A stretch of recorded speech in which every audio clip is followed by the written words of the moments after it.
একটা কথা বলে দিচ্ছি, এই বাড়িতে আমি যেটা বলবো সেটাই শেষ কথা। আমি কি আনবো, কি না আনবো, কি বাজার করব, কি করতে বলবো, সেগুলোই শেষ কথা। আমার কথাটা যেন মনে থাকে। আমি বলে দিলাম কিন্তু এই শেষবার। কি হলো? রাগ করেছো কেন এত? রাগ করবো কি না? হয়েছে? আমার কথাগুলো কেন শোনো না? আমি তো বলেছি আরে যে বাবা, ঠিক আছে বাবা, তুমি যা বলবে সেটাই হবে। তুমি এ তো বড় তো, তুমি যা বলবে সেটাই হবে।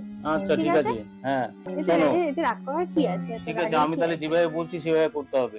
আগে আমি ওই বাসনগুলো সব মেজে নেবো, তারপর রান্না করব, তারপর ঝাড় দেবো, তারপর জামা কাপড় কাচবো, তারপর রোদে শুকিয়ে সেগুলো আমি আস্তে আস্তে যে আমার মতো আচ্ছা করেই আচ্ছা করবো। আচ্ছা, ঠিক আছে ঠিক আছে, আমি আর কিচ্ছু বলবো না তোমাকে। আগে বাসন মাজবে তো, হুম তারপর রান্না করবে। হুম ঠিক আছে ঠিক আছে। আর আমি তোমাকে কিছু বলবো না। এত রাগ করেন বাবু আমার। ঠিক আছে, যাও, আমার কাজগুলো করতে